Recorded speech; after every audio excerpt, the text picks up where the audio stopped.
Important issues, 1-0. We're undefeated right now. A lot of teams aren't undefeated. Clemson, Vanderbilt, Washington. Go Bucks! Go Bucks! Buck up, baby. I was up here late Saturday night. I expected campus to be popping, and it may have been. I literally just drove home to my apartment, but not. I didn't see any couches burning. So ETSU fans, we're gonna have to figure this out. They expected to win. How about that? That's fair. That's a good point. They expected to win. It wasn't a surprise at all. But good for ETSU and that program, Coach Sanders up there. Let's get into everything. More Important Issues is brought to you by our sponsors, Tennessee Tap House, Hound Dogs, Billy Ratliff's Tap 40 Grill, and Blue Water Climate Control. Here's a quick word from our good friends at Blue Water Climate Control. People always ask, where did we get the name Blue Water Climate Control? When a Navy ship casts off lines, exits the harbor, and loses sight of land, that's blue water sailing. It takes a team of people to do that. Tireless work, focus, and attention to detail. So much of starting a business is just like that. After it's done, you get filled with deep satisfaction for accomplishing something. And it's quickly followed by, now the real work begins. We're Blue Water Climate Control. Season.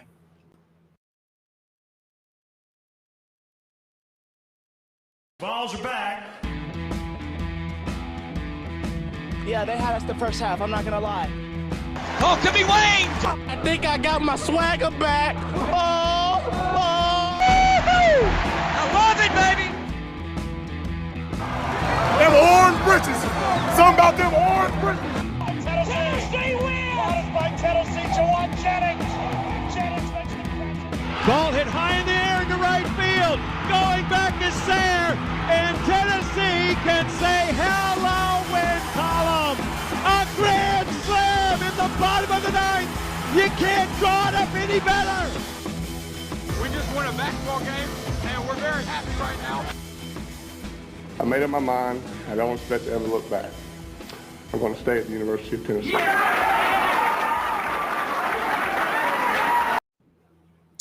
Reddit to do and welcome into More Important Issues. It is Thursday, September 9th. The Vols are 1-0. This is our first time coming at you guys after a Bowling Green win. A lot of people can say it wasn't that pretty. A lot of people can say it was Bowling Green, yada, yada, yada. Don't care. Vols are 1-0. Doesn't matter. Like, it's that simple. Vols, I think it was best, and we'll kind of get into this. I know you want to talk about some people who impressed, but like the Vols just took care of business, and that's all you can ask in those games. If you're looking for it to be beautiful, if you're looking for it to be just the smoothest thing on planet, like that's just not how it's going to go ever. I mean, at one point, didn't Citadel, weren't they down just like 7-0 to Alabama just like 2 years ago at the end of the first quarter? Yeah, and then it turned into what, 60 to. Yeah, exactly. And I'm just like saying, like, even a team like Alabama, who seems like they never miss a beat, like this year when, like, I mean, this has got to be the most, I said it last episode, this has to be the most question marks Alabama's had since probably the, who started in front of Jalen Hurd? Blake Barnett? Jalen Hurts? Yeah. Jalen Hurts. Sorry. Jalen Hurts. Who started that year? Yeah, was it Blake Barnett? I think so. Barnett? Is that the right name? Anyways, it may not be the right name, but who even knows this year, who cares? He ended up going nowhere. But it's just like even a team like that seems to never miss a beat. So it's like, sure, expect some hiccups. I mean, I thought I'm sorry, I don't know if we're gonna. I mean, I guess we can go ahead and jump into Bowling Green. I thought for the most part, Vols new offense. I mean, the first quarter, obviously, first two drives, everyone's very, very pleased. You're thinking, holy crap, have they turned a corner? Because they didn't, like, I know Bowling Green's Bowling Green, but they didn't have an issue. I mean, was there even a speed bump on the first two drives? It didn't feel like, and if there was, you couldn't see it because it was that fast. Maybe some of those rumble strips, those like neighborhood rumble strips. Yeah, there you go. Yeah, it was just kind of roll through it. It just seemed pretty easy, and it didn't turn out to be the game that you thought it was after those first two drives. But, the outcome was never in doubt. Tennessee was going to win that game easily, and, I'm sure it was vanilla on offense. I'm sure it was vanilla on defense, not trying to show anything before a big game against Pitt. But Tennessee won by 32 points. It's hard to really, I'm sure we're going to nitpick a little bit here and there, but like there's not a whole lot you can't complain about after a 32-point victory. I'm done nitpicking. I've decided 100%, like just a fan. Like I'm going to be mad this year, but that's it. I'm not going to nitpick. I think there's a difference. I'm a fan. I'm sure somebody sitting around me at games is going to be like, this dude is insane. That's fine. That's just who I am. But I'm going to try my best not to nitpick. That's where I'm going. That's the route I'm taking. That's fine. Landon can nitpick. I'll be the orange Kool-Aid guy or the orange milk. Have you had Weigel's orange milk yet? I'm getting way off topic. No, have you? I haven't. I need to get it this weekend. I don't even know where there's a Weigel's like close to here. Morristown is where the closest I know of. You can pick me up and we'll go straight to Weigel's and then go head to the That's perfect. I did have cinnamon toast crunch Nesquik milk yesterday. Holy crap, amazing. All right, sorry, I'll get back on. Delicious. Highly recommend. But yeah, I mean, so let's look at that game. I mean, it opens up. The first 2 drives did not necessarily go how I expected. I mean, I was hoping they would go that way. How shocked were you? Were you shocked? I guess like actually seeing that offense for the first time be that fast was kind of shocking because it's something we just haven't seen. Right. But also it was just shocking to have somebody new under center. That's not a shot. I'm just saying like it was just weird. Yeah, I mean, because you had a couple guys that started in that place, but since 2017, it's pretty much been number 2. Yep.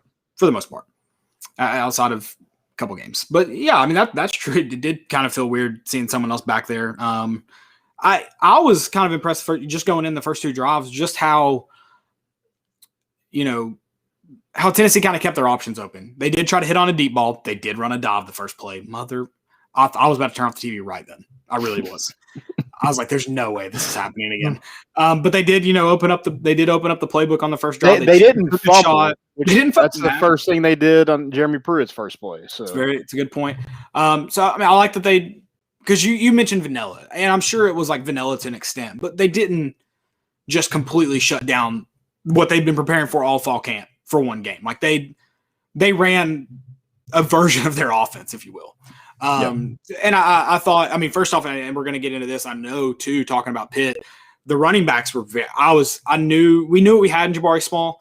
We know what we have, kind of knew, what you may have in Tyon Evans, but I thought both of them played really, really, really well, played to their strengths, and it came out on the first drive too. Yeah, I thought that was, that kind of looked like Tennessee's maybe go-to this season already is that running game. Hopefully the passing game improves, but I think you have something you can lean on in the run game. With that offensive line, I thought they handled themselves well. They did give up a strip sack, but there was times when Joe Milton could have sat back there and ate a bowl of cereal. He did. He did do that. And maybe that kind of hurt him on some of those throws because he was flat-footed. He was pointing up. Like he had all the time in the world to throw off his mechanics. And, not a great day from him. I thought the first 2 drives, I was like, holy crap, we got something. And I still believe there's something in that offense. I think a lot of people feel worse after Bowling Green because of a couple possessions, a couple quarters. But I mean, I think the fact that they did show a lot in the other 2 quarters, 2.5 quarters, I feel very positive going forward. That doesn't mean I think like my thoughts necessarily on the season haven't changed, but I feel better than maybe I did. Yeah, and somebody told me today at work, there was nothing I saw from Joe Milton that just made me like, holy crap, that's terrible.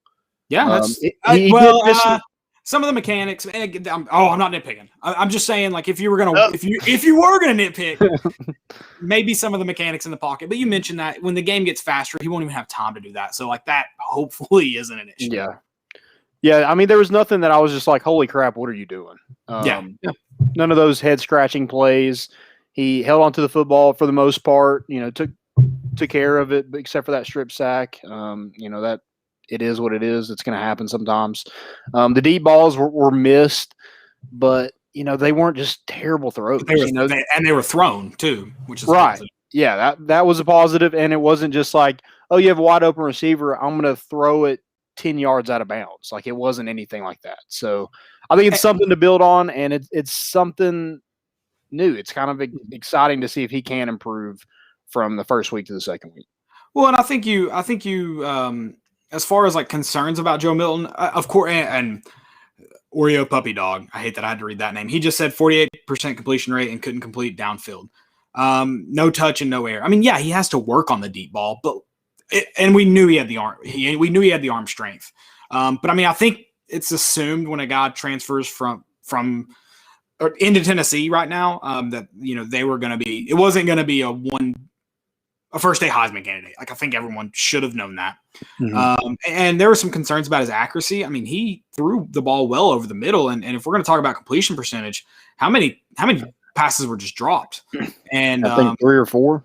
And so, but I was impressed with his accuracy over the middle. So, that's I think that when you're talking about accuracy as a quarterback, I'm not talking about like these weren't middle over the drag routes, like dink and dunk plays. I mean, they were down the field over the middle passes that I thought he threw the ball well on. So again, just like another positive that I think gives me more hope. Sure, he has to fix a lot of things. Sure, like I concede that. I don't think Tennessee's just an SEC East contender after beating Bowling Green by 32 points. They're one of the worst teams in college football. I know that. I just think there's a lot of hope to look for in Tennessee's offense. I think Tennessee's defense too. Yeah, I agree with that. Let's kind of get off the offense. I mean, for the most part, I thought the offensive line controlled the line of scrimmage like they should. And that's all you can ask for in that game. Like, how can you can't prove that you're better than the team you play next week. You can only prove you're better than the team you played that week, and they did that. Yeah, and they proved that they can. I mean, it was a blowout. Like they won by 32 points. It's a blowout. They proved that they can win and blow out a team. Now, Bowling Green, is that anything to hang your hat on? Absolutely not. But I do think Bowling Green this year is a lot better than the Bowling Green we saw last year. I'll say that. Yeah, and they may have, found an offensive weapon in. It's been so long, I might have to look at it. But the guy that they threw to all freaking night was that Osborne. Yeah, I think he's a transfer. Yeah. So may have found their go-to guy for the season, but yeah, nothing like you said, nothing to really hang your hat on. But you went and took care of business. You beat the team in front of you. On to the next one. You got to enjoy the wins though too. I mean, yeah. If you're looking at it from a fan perspective, you got to enjoy the wins. I want to see more from the receivers. I think they got to get off press man. That's something they just didn't create a lot of separation. I don't think. In the game, not enough separation for me to feel confident on them. And then you mentioned the drop passes. That can't happen. No. Yeah, especially the ones that hit you in the chest. Right. Defensive line, I thought they played like, I mentioned before the game, dominate. Yeah. And that's talking about that defensive line, how we heard how big of a step they took from spring practice to fall camp. I thought they showed it. Now, again, it was Bowling Green. They don't have a good offensive line. They started a true freshman walk-on at center. I get it. But they did what they were supposed to do. They did again, you can only beat the team that you're playing that night. They did that. When we, I don't know if we'll talk about it separately, talk about players that impressed. I mean, the offensive and defensive line, I thought just went out and took care of business. I thought they dominated for the most part. The offensive line had some moments where I thought, maybe they were honestly overly aggressive, reaching for guys on trying to remember who pulled and just didn't make a great attempt at blocking just because I felt like they were being a little too aggressive because you can't be diving at guys when you're a pulling guard. That's not your percentage to block at that point. It gets very, very low. You got to be patient in that sense. You got to be patient and aggressive, and I don't know if they were patient. But the defensive line I thought went out and I mean, they got to the quarterback. Elijah Simmons, he didn't get credited with a lot of tackles.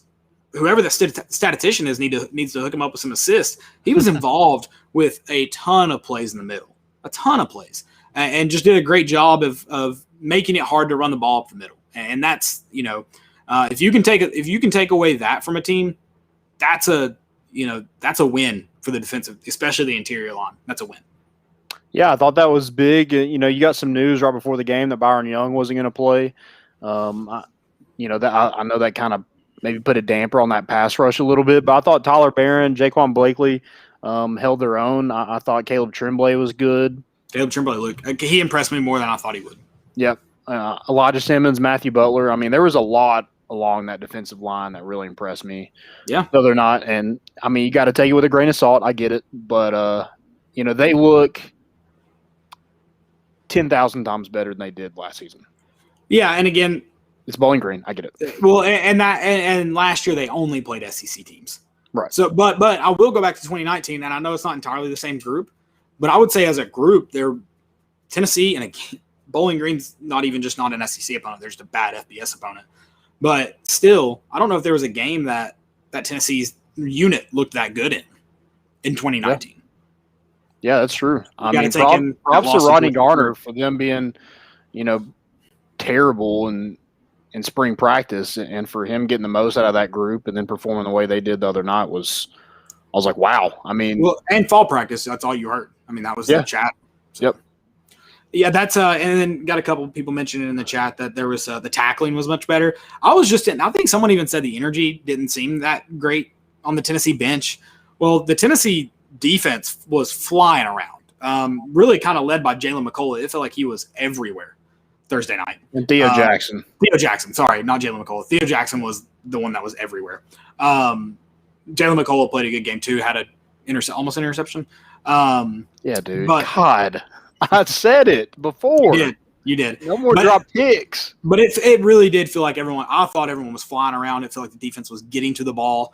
And that's going to be big. I mean, that right there, flying around to the ball is not something that is dictated by the team you're playing.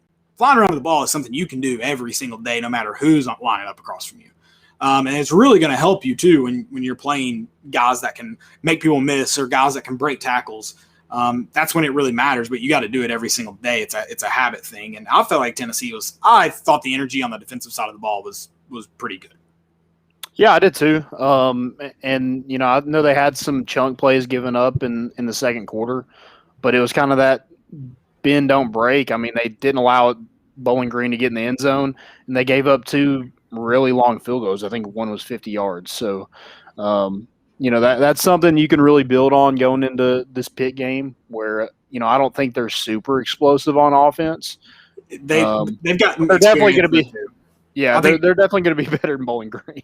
Well, I mean, I don't know if explosive is the right word, but I feel like they've got a lot to them. I feel like they can. Yeah, I think this Pitt offense is pretty. They're not going to be easy to stop. I know that. Like, I'm not even saying easier than Bowling Green. Like, they're not going to be easy to stop. Right. And especially, Tennessee's defense just isn't up to snub. I mean, you kind of saw that at the linebacker position on Thursday night. I would say everything going into the preseason that we thought, at least, and I'm sure most fans, is that the linebacker would be your weakest position, and that I think that was proven on Thursday. Yeah, I thought Jeremy Banks played pretty well. I don't think Juwan Mitchell had his best game by any means. I don't even know if he had a tackle. But he just kind of looked a little slow, I guess, is the right word. Just didn't really jump off the page to me. Right. But I thought, Theo Jackson was definitely a bright spot. I did not see him being the defensive MVP of the game going into it. So I think that's huge to really get that production from your nickel guy, who's such a big part in this defense. Yeah, absolutely. And we talked about too, I mean, the way Theo Jackson flew around, Alontae Taylor was getting to the ball really, really well and made some big hits, like you kind of expected him to. Interceptions, which Alontae Taylor didn't drop one, but two drop picks really. Jalen McCullough, and then it was a linebacker. No, was it Theo Jackson? It was on. Maybe. It was close to Bowling Green's end zone. I know that. So, yeah, I mean, you're right, Wes. They didn't show a whole lot defensively. I mean, and offensively, everything was pretty vanilla. So yeah, when you get a little bit more aggressive, which I hope is the case, I hope that wasn't normal play calling. Your defense gets more opportunities to make plays, but I thought they created plenty of opportunities to make plays. I mean, we're sitting here talking about 2 drop picks. They did have opportunities to get to the quarterback that they didn't quite finish out the play. But I mean, overall, I thought they played really, really well. And Bowling Green was getting it out pretty quick. They weren't really giving Tennessee they weren't trying to throw it deep. Right. They weren't giving Tennessee the option to really get to the quarterback. How many freaking jet sweeps did they run? Yeah, it was a bunch of misdirection and stuff like that. Just kind of confuse. I get it, but that's not going to win you a bunch of games doing that. So. No, and it probably has to do with their opponent too, who they're playing and what they're trying to get. But yeah, I thought the defensive line was probably the brightest spot of the night. Yeah, I would agree. Them or the running backs for sure. That's a good point. The running backs I thought played really well. Maybe relying on, one specifically. One I know some guys got touches in there. Jalen Wright got plenty. But I mean, I thought they played really, really well. I'm curious to see if Jabari Small, how good is he kind of on his own? I don't know if they utilized that 1-2 punch that much. I don't think they did. But you saw him with another guy, so you got to wonder if he's the only one of those two on Saturday. He's going to get more carries, and how does he do on his own? Yeah, I think Tyon was definitely the more explosive, big playability guy. But I think Jabari Small is very capable of being a great back in this league. I don't know what you see this week with. We've heard rumors of Tyon Evans. He is doubtful, but right. It seems like there may be a sickness issue in there. So we'll see what his status is come game time. But, you might see a bigger dose of Jabari Small and possibly a bigger dose of Jalen Wright. Now, who's that third guy is the most interesting thing to me coming into this week. Yeah, definitely. I guess all the garbage time carries pretty much got to Marcus Pierce Jr. Is he the third guy, or was that just kind of game? Thank you for your service. Yeah, I mean, I guess you have to assume, or I guess your fourth guy on Thursday. But I guess you got to assume right now he is your third guy. But we'll see. You'll definitely. I think you'll find out against Pitt. It's not looking. Do you want to see D Beckwith as that third guy? Do I want to? I think it's something different. Like I kind of think Jabari and maybe Jalen Wright. I know Jalen Wright's faster than Jabari Small, but those are kind of the similar style and backs. But I would love to see something different thrown in there, like a D Beckwith or a Laneith Whitehead. Yeah, and I think D Beckwith can be used, pretty uniquely too. Whereas they did kind of, they threw the ball to Jalen Wright. I think they did, or they tried to. I don't know if he actually had it completed. I think Jabari Small was the only one. It was Javonte Payton that they were having. Yeah. Okay. But yeah, I think I don't know. We'll see. I'm not sure who that third guy or fourth guy, depending on situation with Evans this week and what happens there. Anybody else you specifically want to talk about that impressed before we do get into Pitt? I like what I saw from Cade Mays, Javonte Spraggins. I thought Cooper played pretty well when he was in the game. We'll see kind of what his status is going into this week as well. It seems like he's kind of day to day, so we'll see. Something that was really weird to me was the linebackers. They were switching out linebackers. They were putting, every couple drives they'd put Salon Page and Aaron Beasley in. And I didn't really like that. And then it seems like every couple of drives they'd put Kenneth George Jr. in over Alontae Taylor. So I just thought that was interesting. Maybe the Dameon Pierce thing, maybe it's just like, thank you for, being here. It was just a weird dynamic of getting those guys reps when, just why? I just didn't understand it. That's a preseason game. I mean, that's what these games are, preseason games. Yeah. So yeah, maybe a thank you for your service thing there. Another thing I do, and this kind of goes into who impressed me. Like I hated on the linebackers, so I'll kind of walk back a little bit and say I thought Jeremy Banks did play good, especially in run support. I think, and this mattered with them running a lot of jet sweeps. I think the defense as a whole, whether it was a defensive lineman getting out into space and making this happen, or Theo Jackson, or linebackers, or I thought whoever's job it was, I thought the defense set the edge really, really well.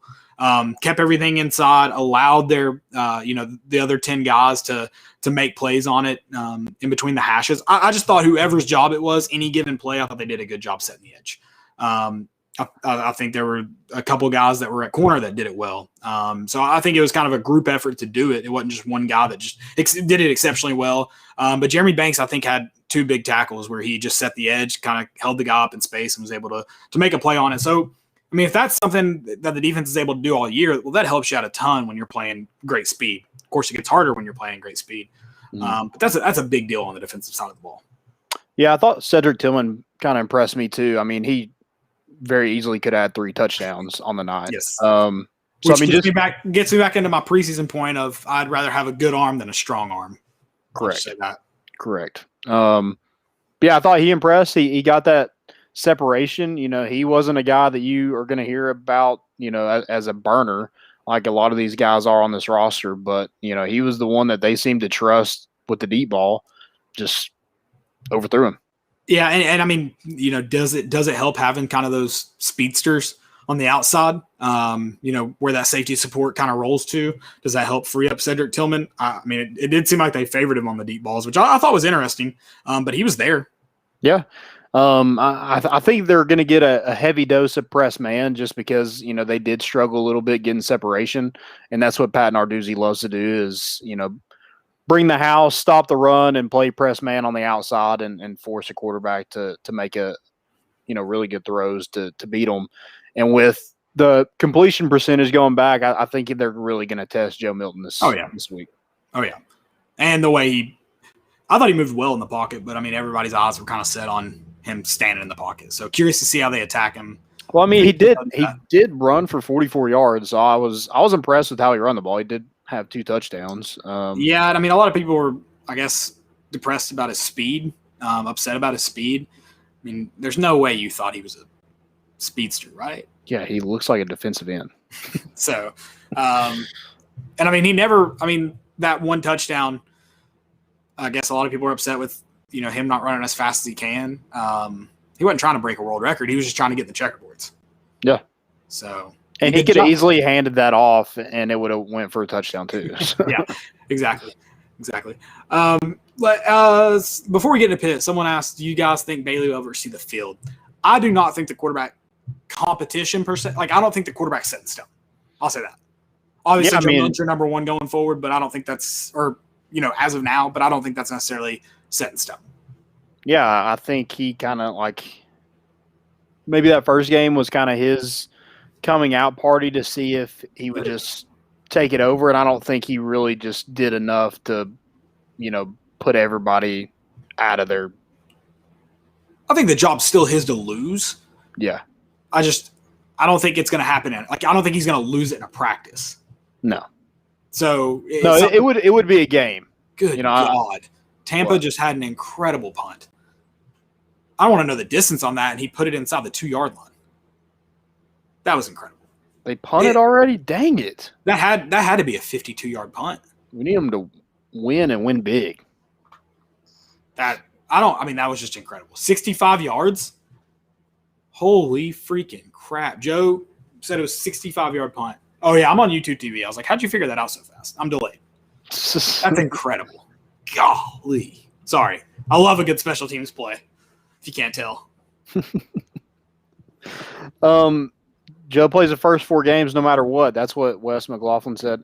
I think this being your second game instead of like Tech, I mean, and he's not super, you know, like you said, I don't think he has just a stronghold on the position. I'm not saying you see Bailey, but I mean, I don't think you've necessarily seen the last of the quarterbacks. I hope Joe Milton just takes over. Like, that would be fantastic. That means you got a good quarterback. Is Bailey going to redshirt? I guess he still can he? Yeah, and he would technically still be a freshman next year if he did. He'd be a redshirt freshman. We'll see. I don't know. That's hilarious. It seemed like Hendon Hooker was the next quarterback to go in. Yeah. So, you know, maybe that is something that they want to – because Joe Milton, I think, can be here next year as well, and then he'll be gone. So, be interesting. Yeah, it definitely is. Heupel is bringing in his guy, though, if you want to look at it that way, as a freshman. So, pretty highly touted. Yeah. But, you know, just saying. Yeah, we'll see. So, let's talk Pitt, though. Let's get into Pitt. We've sat on Bowling Green enough. Can't rest on the victories. You got to move on. 24 hours later. Yeah, they won 51-10, I think, over 51-7. And what's funny, what I think is hilarious about this Tennessee and Pitt matchup is you have 2 teams playing that won in dominant fashions their first week that played 2 of the worst teams in college football. Oh yeah, 100%. Yeah, I mean, you can't really say anything about either one, really. No, nothing's to tell. It's almost like it's still their first game. Mm-hmm. Now, Kenny Pickett did have a better showing than Joe Milton when it looks at completion wise and stuff like that. He is a veteran guy. He seems like he's been there forever. I think this is his 5th or 6th year. I think it's his 5th year as a quarterback for Pitt. Played in like 40-something games or started 40-something games at Pitt. So he's definitely a guy you can lean on, a guy that they trust. And they got Lucas Kroll. I think he was a Florida tight end and transferred to Pitt. He's going to be, a matchup for Tennessee that Tennessee's got to take care of. He had 5 receptions for 58 yards and a touchdown against UMass. That's going to be a big thing for, I think, our safeties, Jalen McCullough, Trayvon Flowers, and also the nickel and Theo Jackson to really cover him up. But, I was super impressed with Theo Jackson, so I think he's up for the challenge. Yeah, I mean, there's definitely – I don't think the Tennessee defense is completely out of it. I think another thing, Kroll is obviously going to be a big part of it, but, I mean, this Pitt offense does have it, and they spread the ball around in week 1. They have Kroll. They have Jordan Addison, I think he was the freshman of the year in the ACC maybe. Had a big year, like 670 yards receiving. So still have him on the roster. They returned their running back, Hammond. So, I mean, like they've just got a ton to kind of look to. Now, do I think those guys are all world guys? Not necessarily. But, I mean, I think Pitt's going to have a ton of options come Saturday. Like, it's going to take a lot for Tennessee to slow their offense down. Yeah, I mean, I think they allowed only 42 rushing yards on defense. I think they were 3rd in the nation last year in rushing defense. So, Pat Narduzzi, their head coach, is going to take away Tennessee's or attempt to take away Tennessee's rushing game, which they rushed for 326 yards in week 1. And he's going to play press man. He's going to make the receivers create separation. He's going to make a quarterback that struggled a little bit in week 1, only had 1 completion in the second half, go out and beat them. Yeah, and that I don't know a ton about the Pitt's defense, so it's gonna be kind of interesting to see how everyone's talked about how Narduzzi really likes to key up those blitzes and I said it last week. Like, people were texting me during the game like, what is going on with Joe Milton? Like, literally sitting in the pocket. I was like, I mean, I think a lot of that has to do with speed of the game because he did a good job when he got pressure, moving around, finding space. So I said, and I don't think it happens overnight, which is unfortunate. Like, it's definitely something that needs to be addressed and fixed. But it's like, when it's fast, I don't see how he even has the mindset of stopping his feet. So really interesting to see this week how he handles the blitzes, after what you saw last week of some maybe questionable technique. Yeah, and I don't think Tennessee wants to get anywhere near like having a bunch of 3rd and longs against this Pittsburgh defense, especially with what you mentioned, the time blitzes. They're going to bring the house. I mentioned they had one of the best defenses in the country last season. They lost some guys, but they got a veteran front 7. So they definitely want to utilize. Did they get a defensive transfer in too? I think they got a linebacker from Penn State. Okay. I don't know where he ranks I don't know where he ranked at Penn State. I don't know where he ranks kind of now with the Pitt defense. But I think they did get a guy in. So interesting.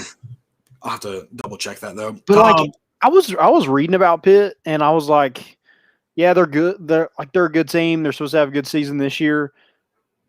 But I mean, I wasn't super impressed that they went 5-5 last season in the ACC. No, and I think Wes just kind of said it too. In my thoughts on them, they're not great everywhere or anywhere, but they're pretty solid everywhere. I think that's a great description of Pitt, and I think that's what makes them a challenging opponent for Tennessee. Like, if there were some areas that they were good or great in that kind of favored Tennessee, that played to Tennessee's strengths, I think that gives Tennessee a good opportunity on Saturday.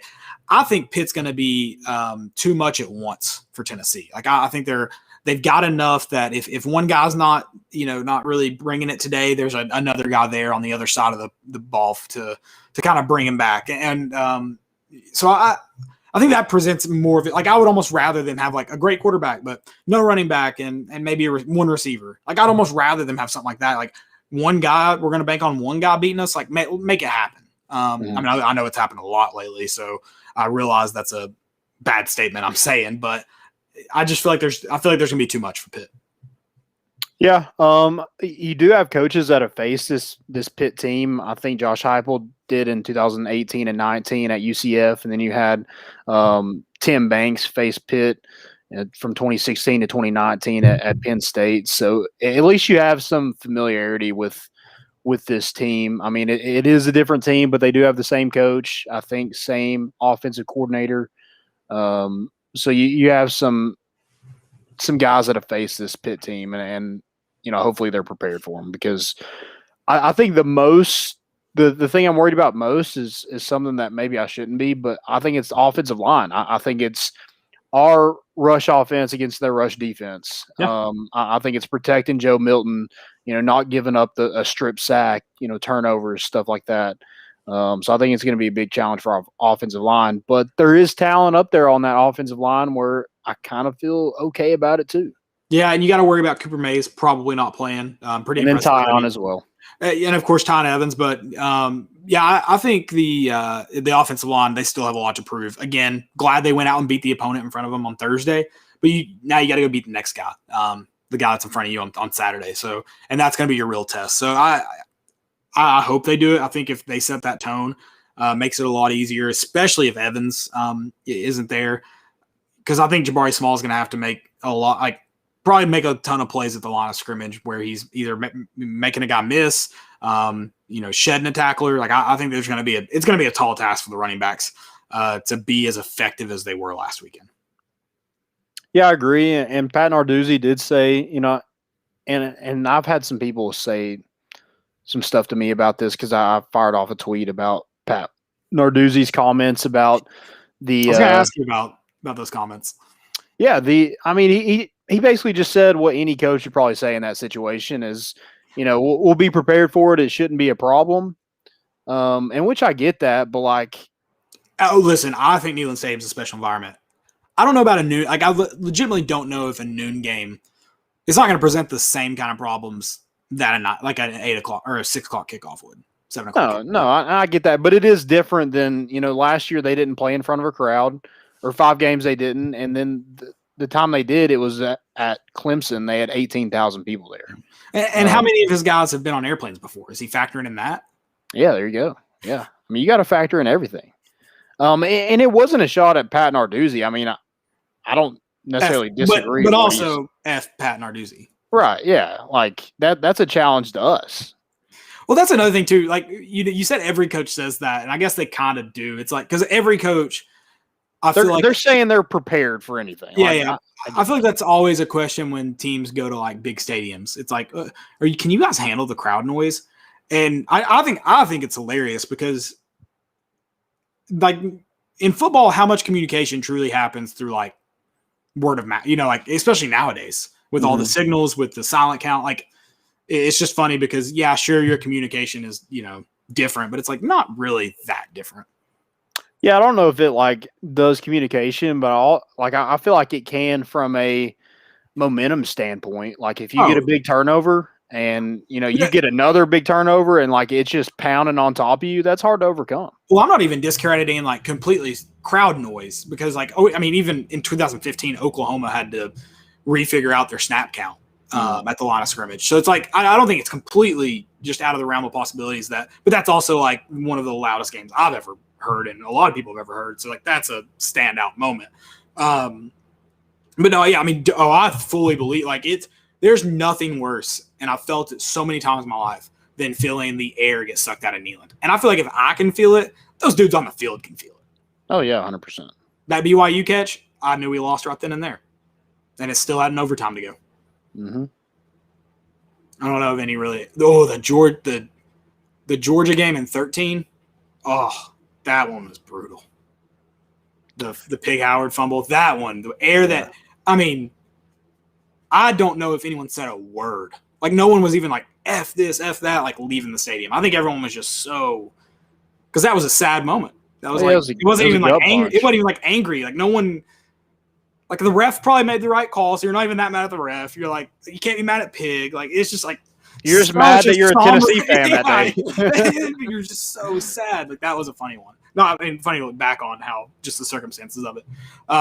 Yeah, so I'm 100% with you on the energy from the crowd. The energy from the crowd, in my opinion, is way more, which it plays into sound, is way more of a deterrent, I guess, to a team than the actual physical sound. Right. And Neyland Stadium is just different than, the ACC schools. I'm sorry, but they are. It's just different. So you might be well prepared. You might be throwing in Rocky Top and crowd noise at your practices, but when it comes to the real game, I think it's going to be different for them, and that's more of a challenge at our fan base, our student section. Joe, that means you. Better bring it. Yeah, gotta be ready for Pitt this week. Hopefully that comment just stirred the pot a little bit. Bulletin board material. That's like, why as a coach, why would you even say stuff like that? Like, what's the point? Yeah, like, what do you have to gain from it? Right. Also, I find music playing at a practice way more obnoxious than any crowd could ever be to me. So, like, if I was that player, I would, a lot of people like the music at practice. Like, sure, music's fine, but like the deafening where you can barely hear the music because the speaker's so loud, that is miserable to me. So, getting to the game experience, the light show, was it even considered a light show? I didn't. I mean, I watched it on TV. I didn't see enough of it. The pictures with the fireworks, though, and the lights, like, that's cool. But like, it wasn't like they just played them throughout. Like, they just showed the lights throughout, but it wasn't like it didn't get dark. Yeah, but I don't think it should. So no. I agree, but it wasn't like a light show. Yeah, I think maybe that term might have been overused. Like, it wasn't like the Georgia or Alabama thing, I don't think. I'd have to go back and watch Georgia and Alabama's. Alabama's was it got pretty cool. But like it was like their orange or their red lights were still completely on. And I think Georgia was the same way. Yeah. So I don't know about with Tennessee's. But my question is too, like, and I don't know what those other schools have as far as like around the bowl, but like Tennessee's LED boards, like if you drive by and just the LED boards are on, it's like you can see the light coming out of me. Like it's not as bright as the lights, but it's very, very, very bright. Right. It's like, I don't know if those stayed on and just, didn't allow it to get very dark, or I don't know. And then after the third quarter, we played freaking Kenny Chesney. Dude, it pisses me off that like anytime anything cool is happening at Tennessee, whoever's in charge is like, how can we make this not fun anymore for anybody? You could have pulled every mother effort in that thing. What song you want playing at the end of the third quarter? Friends in Low Places. Every single person. Yeah, and like, I guess it was, they try to make it more Tennessee because they had Peyton Manning when he was younger singing with him at Kenny Chesney's show in Neyland Stadium, but it was just like, Kenny sucks. No one likes Kenny. A lot of people love Kenny, which shocks me, but it's not like, if they had traded it out for like, if Kenny Chesney was like an actual Tennessee fan, okay, whatever. But like, he's a Morgan Wallen's a bigger Tennessee fan than not after his Alabama. I guess he's the only Tennessean to F Alabama in the last 15 years. He wears more Tennessee stuff than Kenny Chesney ever thought about wearing. No, I mean, like, I get what Kenny's doing. He has to pander to the, it's how he makes money. Whatever, that's fine. I get that. I wouldn't do it because I'm a real Tennessee fan, but I get it. So, but like, why are you playing? What song was it? Back Where I Come From? Yeah. At least it was that one. Yeah. At least it was that one. If we're gonna pick one, at least it was that one. But I mean, like, it was. But Friends in Low Places, I feel like describes the. Yeah, I mean, yeah, Friends in Low Places. That was just a banger, and you went from a banger to like, okay, that's a pretty good song. Like if the but it's Kenny Chesney, like him wearing the Alabama stuff. Like, no one wants him playing. Yeah, but if the South End Zone had its own theme song, like the concourse of the South End Zone, it would be Friends in Low Places. Yeah. Or maybe the Tennessee program in general for the last 20 years. That's fair. That's fair. There's something else I was going to ask about Pat Narduzzi. I don't remember. This will be my first time back in Neyland since November of 2019. I am fired up. I mean, you coming in tomorrow night? I'll be in late tomorrow night. Got to get some stuff together, finalize some stuff for the tailgate. So I'll do that tomorrow night. But yeah. Cool. Be up late. Get up early. Get up early. We'll be there 7 a.m. 7 a.m. Be there, be square. Can't wait. Johnny Majors. We haven't even talked about it. Freaking orange pants. It got announced right before we hopped on here. Orange britches, baby. They're back. I can't wait. That Tracy makes Smith, I'm sure is heated. I wish I wish I had orange pants now. I really do. I have orange sweatpants. How orange are they? They real orange? They're Tennessee. They're Tennessee. Okay. Yeah. I don't wear them often. Yeah, it's hard to kind of pull off just orange pants out in public. Yeah, it's not easy. That reminds me of the red pants we got our sophomore year I never wore them. of football. I mean, we look like Santa's elves. Run around with a red hoodie and a red sweatpants. We look terrible. Yeah, we did. Plaid suit coat. If I had a good, I still have jacket, plaid jacket. I had to bust that out in honor of Coach Majors. I got a plaid jacket. Not like it's not like an old school one. It's kind of nice. Yeah, you need a John. What do you mean? Johnny Majors looked fantastic. Johnny Majors was a. I mean, it's like I didn't mean to say nice. It was like new. It's not like vintage. You can tell it's from this era. Yeah, I think it's Michael Strahan collection. If that tells you. He bought suits for the entire Jackson State team. Dang. Yeah. Jackson State's like rolling in it, right? Oh yeah, for sure. They got more money than Tennessee does. I bet they could get a crane. They're still working on getting names on the back of their jerseys. No, that's true. I bet they could get a crane though. They could take down some pictures. I bet they could get a crane. I could get a crane.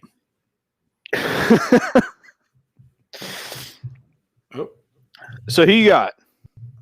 Oh, dang it. I kind of forgot about predictions. I've got Pitt. I'll say that. I've got Pitt winning. I think they score a fair amount too.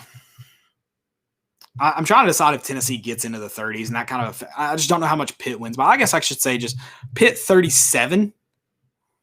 Damn. And I'm gonna say Tennessee 30. 7 points, Pitt covers. Yeah, I think Pitt covers. I'm going to say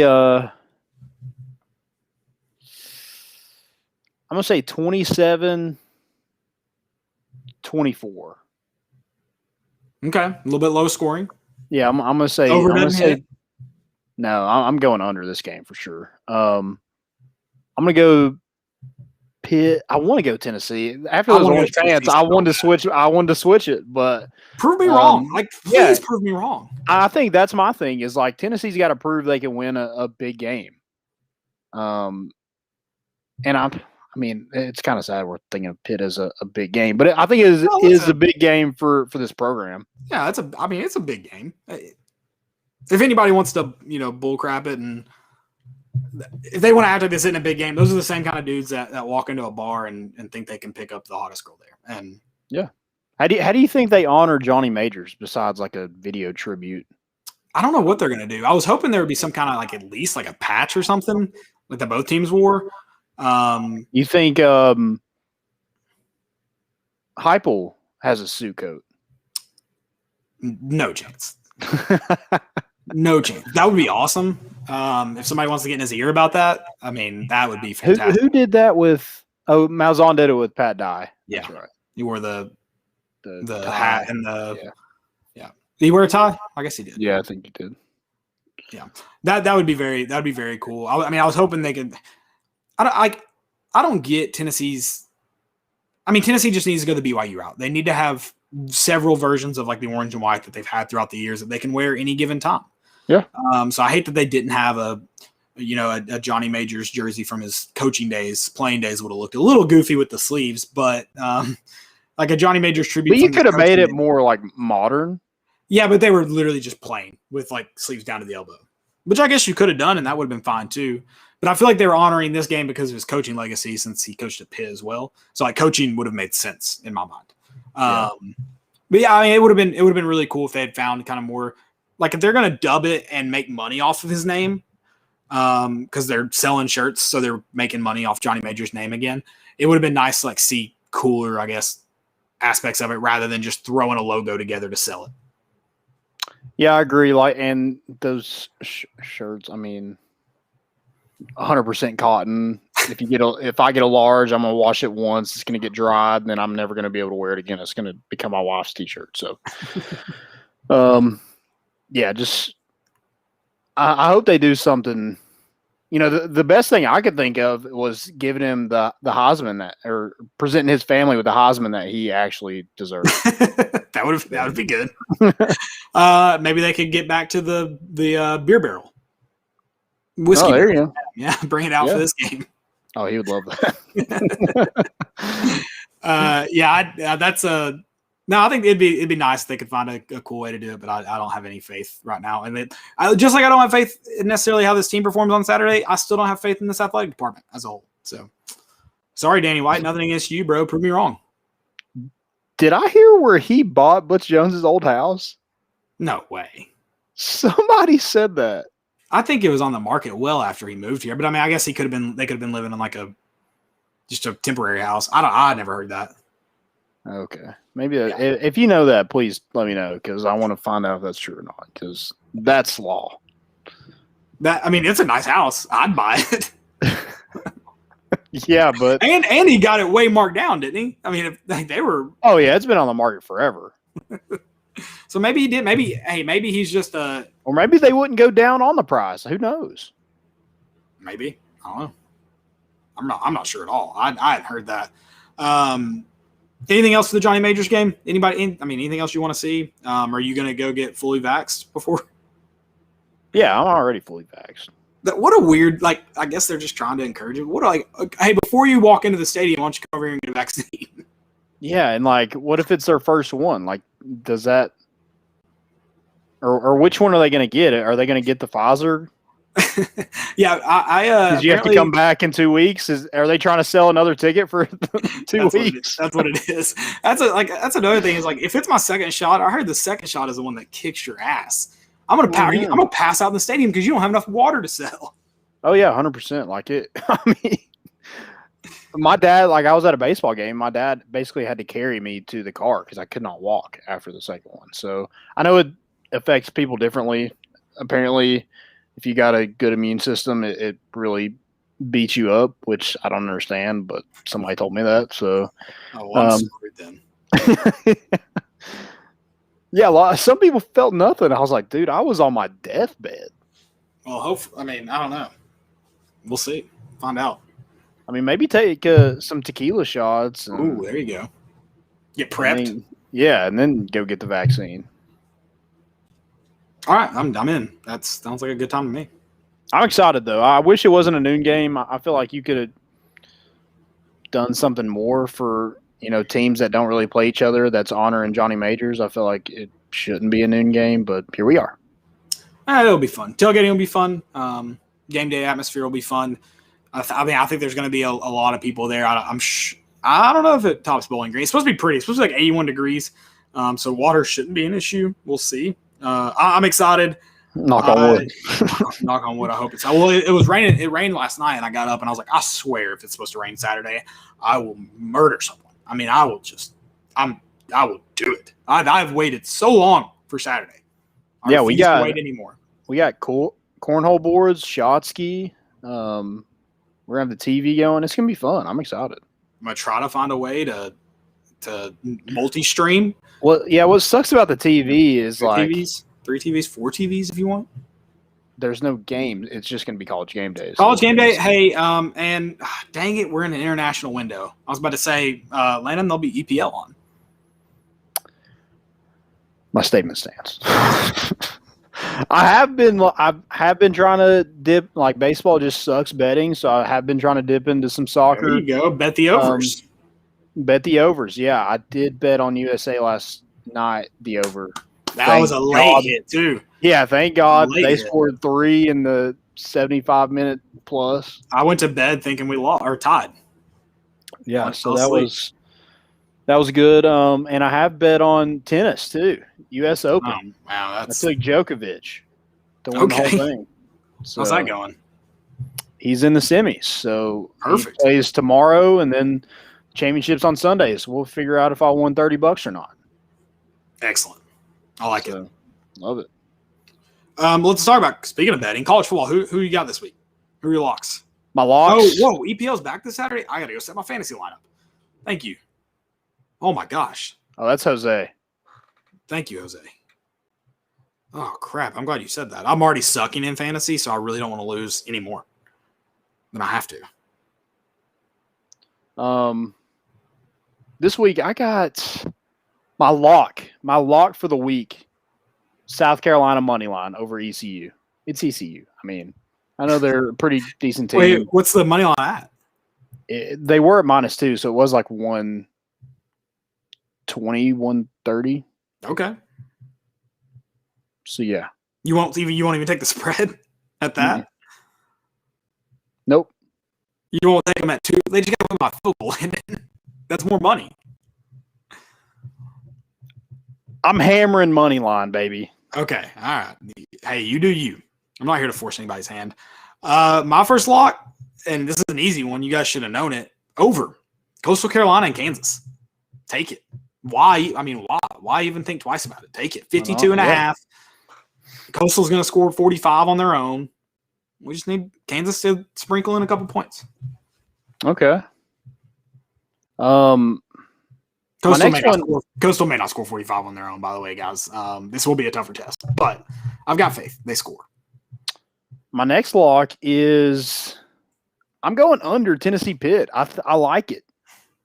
Okay. I like the under. I know life's too short to bet the under, but I just 57. That's a lot of points for teams that, number one, I think Tennessee's defense looks pretty decent so far. We'll see. Hopefully they don't prove me wrong. But I think Pittsburgh's defense is also pretty good. So I'm going under. Okay. My next one was A&M and Colorado over 50 and a half. I got to think those two teams score more than 25 apiece, or, enough to get to 50. I firmly believe that'll happen.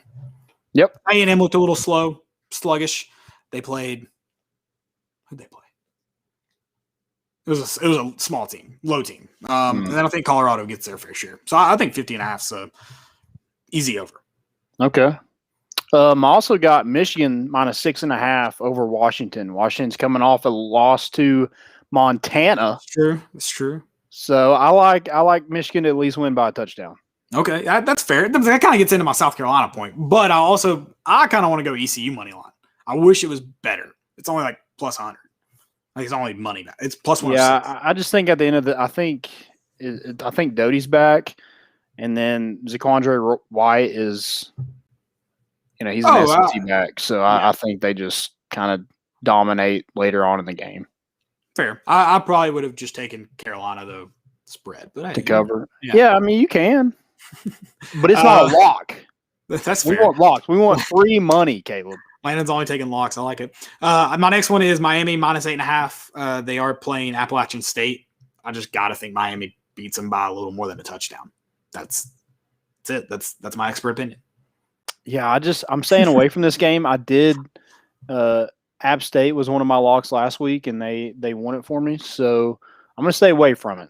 Chase Bryce is at App State. He was at Clemson. Then he was at Duke, and now he's at App State. He was 20 for 27. Just gotta stay away. I was not impressed with Miami at all. Yeah, but who are they playing? True, but still, they didn't show me anything that I was just like, that makes me feel confident. That's fair, but it's again expert opinion. It's App State. It is App State. My very last one, and this is just me betting against Florida. South Florida to cover 28.5. I don't know if Florida can just. I don't know if they'll just put the gas pedal on anybody. Okay. After last week, yeah, we'll see. It's a lot of points. It's a lot of points. It is a lot of points. It's a lot of points. I wanted to take Ohio State -13.5. I think it's up to 14.5 now against Oregon because I think Kayvon Thibodeau might be out. But they made me sweat it out last week, so I'm going to stay away from it. You're not touching it. Yeah. Wes, he said I love Iowa. I assume he means the Iowa State game. Iowa's at +4.5. I kind of got to agree, but I don't know if I'm willing to call it a lock, Wes. I want to go. I want to go Iowa money line. I'm going to throw some money on it. Yeah, that's okay. I think I'm going to go opposite here than Carolina. I think I'm going to go Iowa just to cover 4.5. Okay. But I mean, I don't hate the Iowa. I don't think either of those are a lock. I think Yeah. Like, I don't think it's a lock if they go. If It's just a good way to win some money. Yeah. But I do. Yeah, I think they're. I think I'm with Wes in that. I love Iowa. I'm a big Hawkeye guy. What can I say? Hawkeye. Joe, you got any locks? You got any picks that you like this week? I mean, Ohio State, if I could have caught it at 13.5. Okay. I like that. Scares me. I don't know. I feel like didn't Stroud have like 4 touchdowns or something? I mean, he looked I think he only had like 13 completions, but yeah. I like Iowa plus 4.5. I would maybe make that a lock. I mean, I don't know. Lock it. Lock it down. It's an away game, but I don't know. It's not a far travel, so no. Right. If you want to off on the money line, I mean, it wouldn't be. Iowa State just scares me because they started off really slow like that last year too. Yeah. This is just the second game though. I don't know. We'll see. We'll find out. That's the good news. Any more, Joe? Is that all you got? Is that your only one? Oh, yep. Okay. Kind of cut out. Also want to get your prediction with the Tennessee game. Who you got? Tennessee. Sorry, man. I didn't get you before you got back out. I mean, you want my honest answer or you want me like I want honest Joe. Knowing what I've done every single year where I get my hopes up for like something that like maybe won't happen. That's where I'm at. Yeah. Pitt wins by like 3 to 10 range, like something in there. I don't think we'll get blown out or anything, but I'd love to say Vols win by like 50 and just trample them and play going crazy. But yeah, like those orange pants got you thinking that 50 points. Right. Yeah, no, I've got my orange pants already ready for Saturday. There you go. I want a 50 burger. I'm sorry, I want a 50 burger. I didn't get it last week, so I want a 50 burger this week. That's what I'm demanding. If they get a 50 burger, I'm going to lose on the under. That's going to make me a little sad, but I'll take it. Yeah. This is why we don't bet on Tennessee, Landon. No, I can't do it. I did bet on Pitt, so I'll get a win either way. There you go. There's always that option, just like throw it spring. Yeah, I'm gonna. There's also a loss either way too. I mean, right. It's truly setting yourself up for failure. Truly. Yep. I don't have any more good bets. I need them to open up some weird FCS betting so I can get in on that action. There's not a ton of great games this week either. There's not. There's really not. I think that so I do like Ohio State too, like Joe mentioned, but I think that Ohio State Oregon game could be pretty good.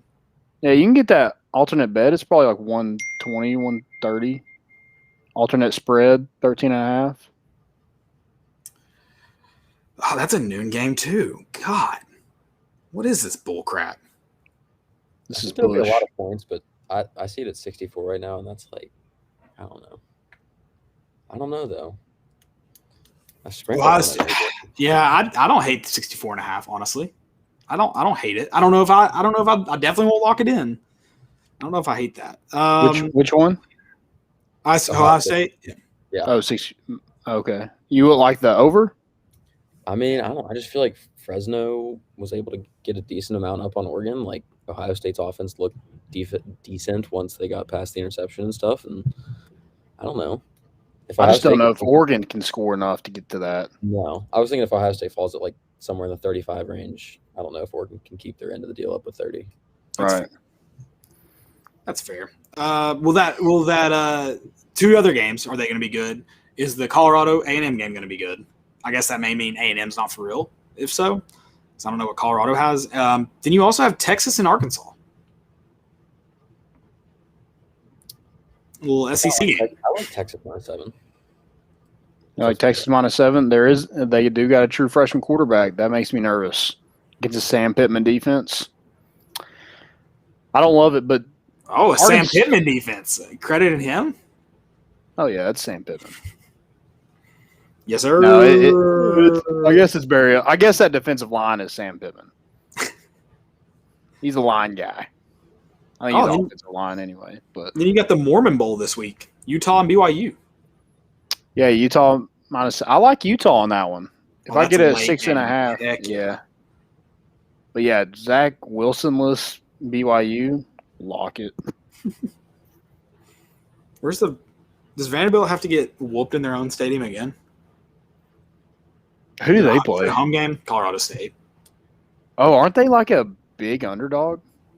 I can look at it. It's like sad. Just -7 or just 7 points. That's still sad. I mean, it's not great. But I mean, dude, that is hilarious. I cannot stop laughing at that.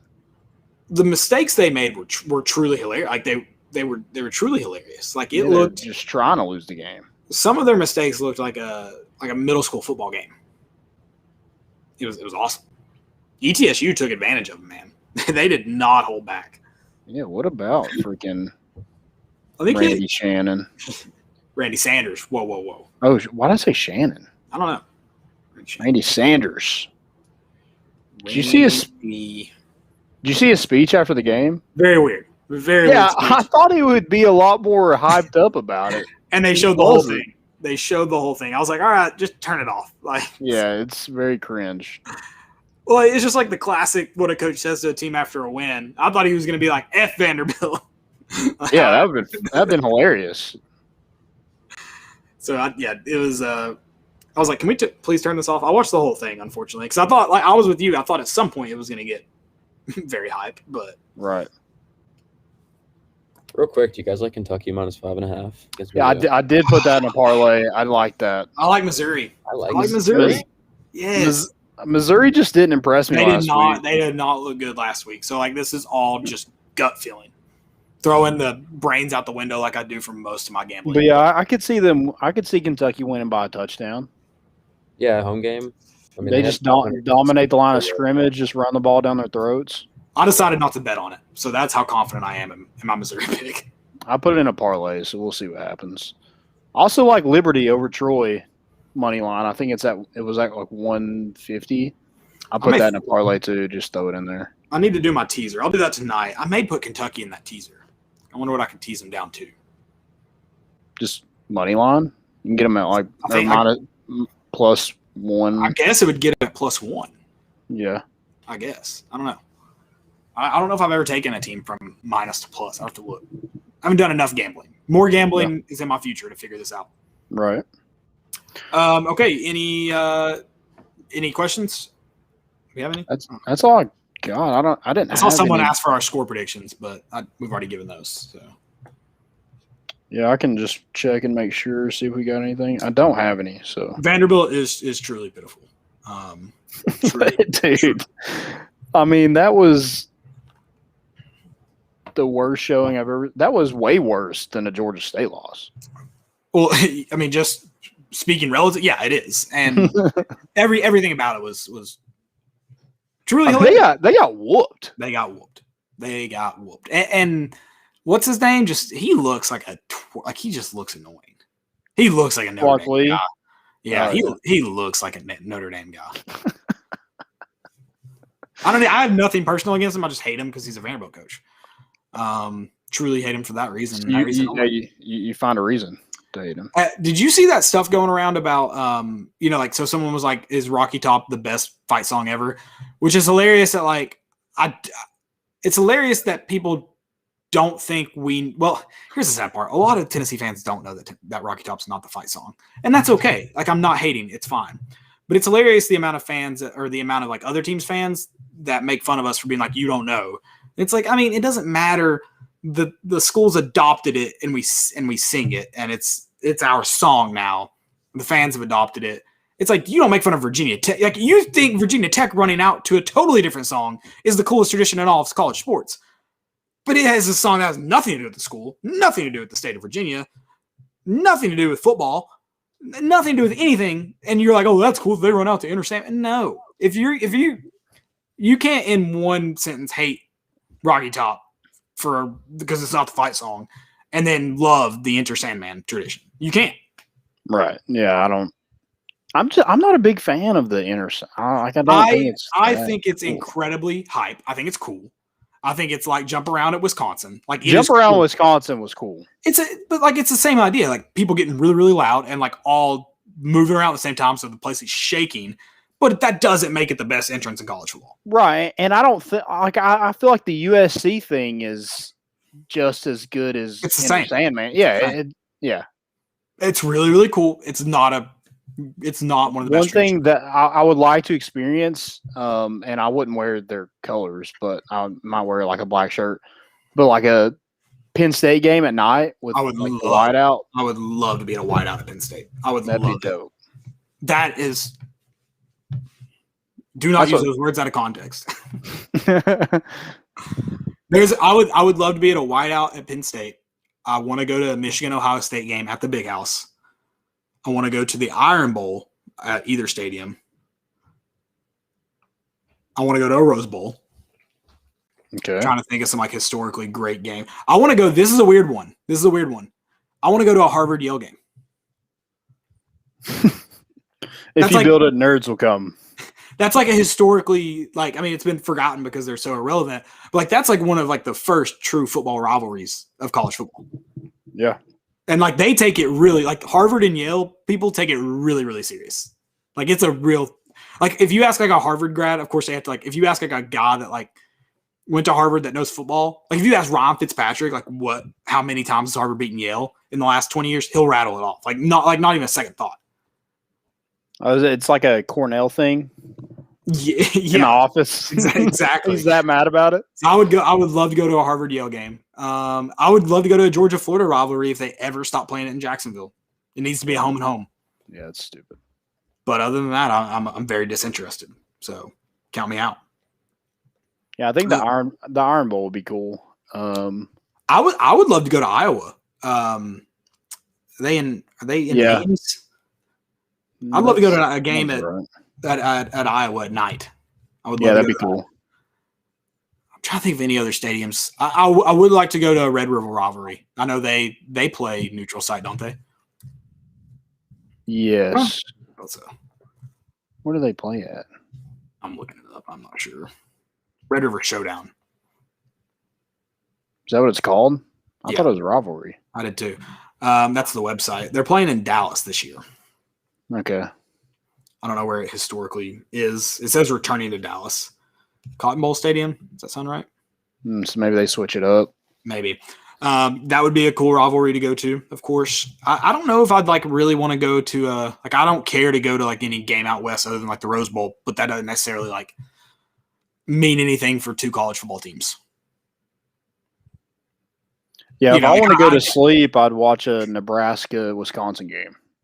Exactly. I would. You'd have to take me back to like 2005. I would love to go to a USC Notre Dame game. That would be cool.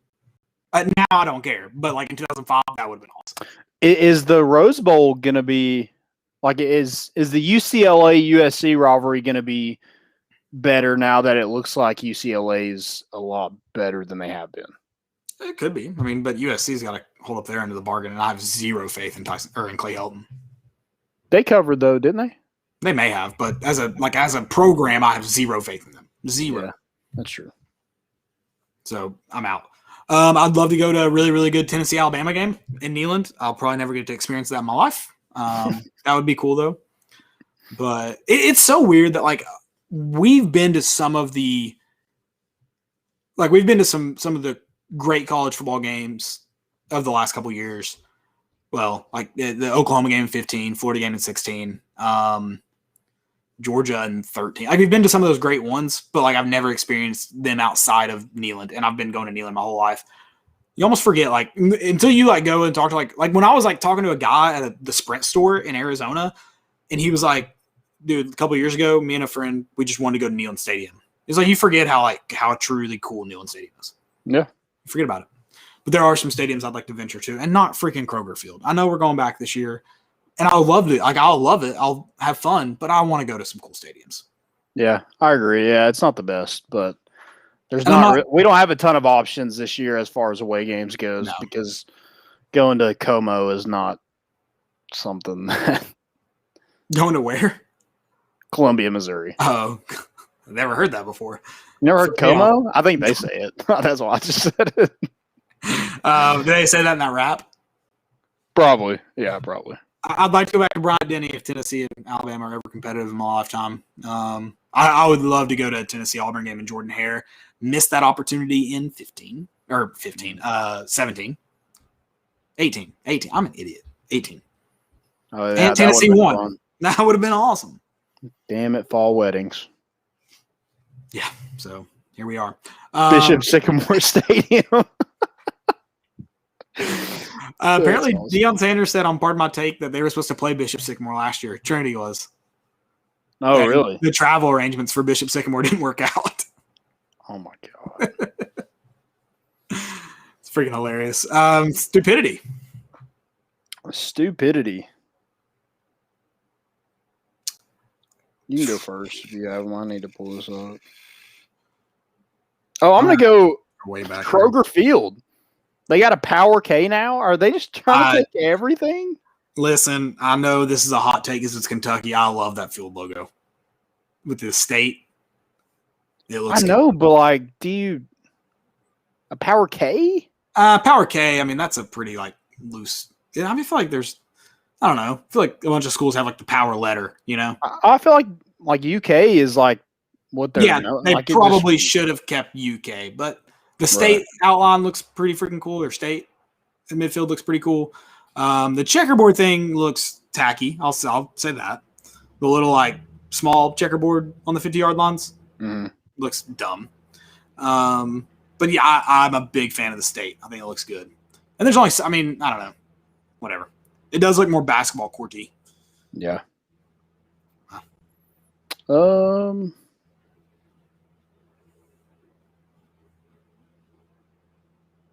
know if I have any more. My first one is Brazil and Argentina in World Cup qualifier.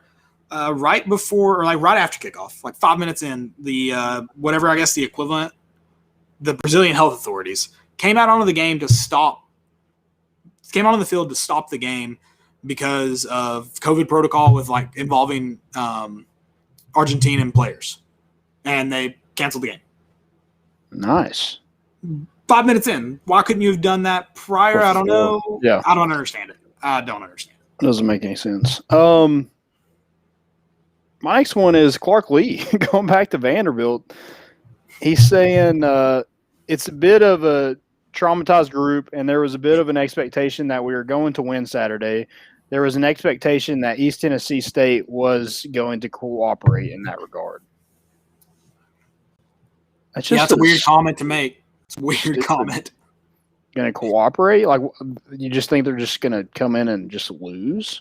Okay, I'm assuming, I think the words he used are dumb. I'm assuming he meant like, this is an opponent we should have had no problem beating, no matter, kind of like what we say about Georgia State. Like, yeah, but dude, don't beat around the bush. Say that. If you mean it, say it. Right. You shouldn't run any, like, we shouldn't have to run our full offense. I'm assuming that's what he meant. That was a terrible choice of words. Yeah. Like, you truly look like an idiot. Soft. He's like, I mean, we paid them. They can come in and win. Yeah, they're supposed to cooperate with us. Also, I feel like that's a cheap-ass payday. I feel like they should have gotten more money. Am I wrong? I mean, to come in there and win, I think they'll take it. Yeah, but it was only like $500,000. Oh, really? Yeah. ETSU is an FCS school. $500,000. That's like one semester at freaking Vanderbilt. Definitely should have gotten paid more. My next one, my last one, football. Football is dumb. I'll tell you, this is a protest of mine, and it will be before the end of time. Reviewing the spot of the ball and measuring the first down by chains are just two of the like combined dumbest things that never make sense. First off, you don't review the spot of the ball on every single play. Second off, when that ref sets it down, he can move it like 5-6 inches a foot without anyone noticing from the spot. And then they come out. I can't remember what game it was. I'm trying to guess by when I screenshot it. It was a Friday night game, so maybe UNC Virginia Tech. And they come out and measure the chains. Well, it was so close, and they had measured the chains like a yard from the football, that the ref was like, all right, we need to bring it closer so I can tell. Well, then how do you know it's like this? How do you know it's the same? Because then you have to get the angle exactly right from where the first chain's going down to where the second chain's going down, because that could affect the distance, especially when we're talking about inches. Then the ref gets down on his hands and knees and is like looking like right at the ball to verify. I'm like, I feel like if you got to look that close, that's a first down anyways. But also, how do you know the spot of the ball is perfect? Because now we're talking about inches.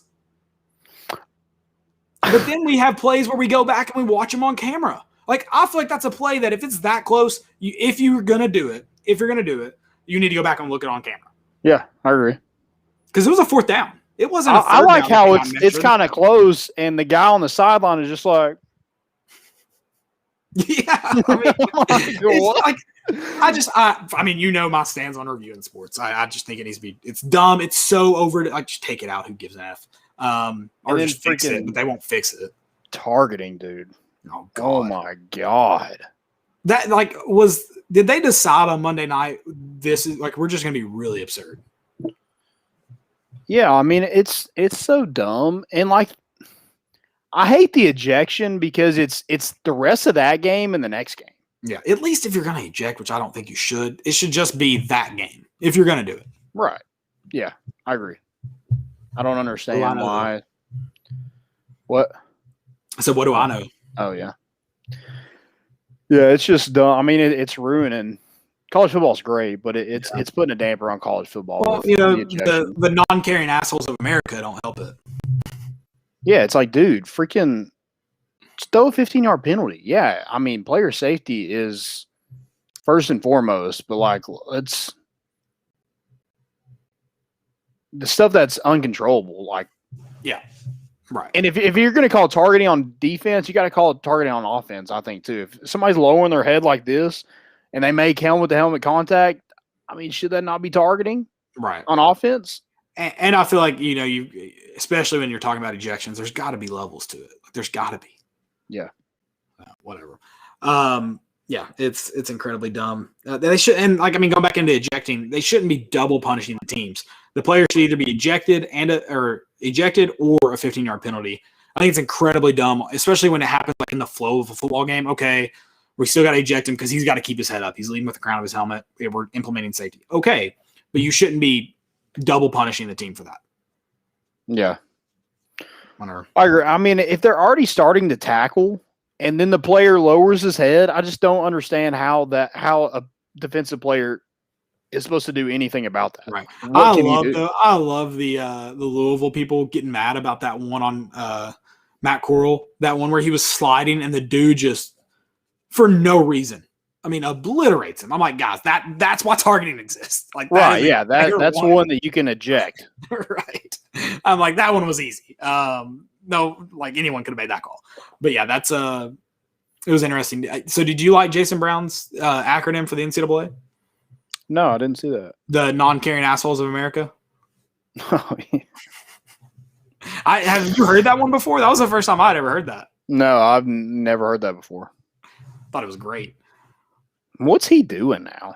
I think he's just doing that. On Twitter. I think he has a slap dick whiskey that he makes and sells. And then I think he does a podcast called, I think it's called the Slap Dick Podcast. So he makes whiskey. I bet it's out of his hot tub. There's no doubt in my mind. Can you make whiskey out of a hot tub? I don't know. He's probably figured out a way. I would love that. So I wouldn't love to drink that, but I would love to find that out. That's all I got for stupidity. That's it for me too. It's been a good one, guys. I can't wait for Saturday. I'm fired up for football, tailgate, perfect weather. EPL back on. Shout out to Jose for bringing that to my attention. It's Atlanta's gonna have to watch football in the morning. God forbid. Multi-TV though. We'll have College Game Day on too. I'm gonna try to figure out multi-screen before then. So don't worry. We'll have it all going. But it'll be a lot of fun. I'm gonna have Orange on and Neeland, of course, L46. Come and say hey if you're in the area. Thanks again for listening, guys. We appreciate it. Yeah, we appreciate it. Appreciate Joe for producing. Did a great job, fantastic job. Appreciate all the people in here that commented. A bunch of people said good show, so I guess they were entertained at least long enough to hear something they like to hear. Dude, I'm excited. Johnny Majors, the GOAT. Oh, for sure. For sure. We're bringing the boat in, and we out.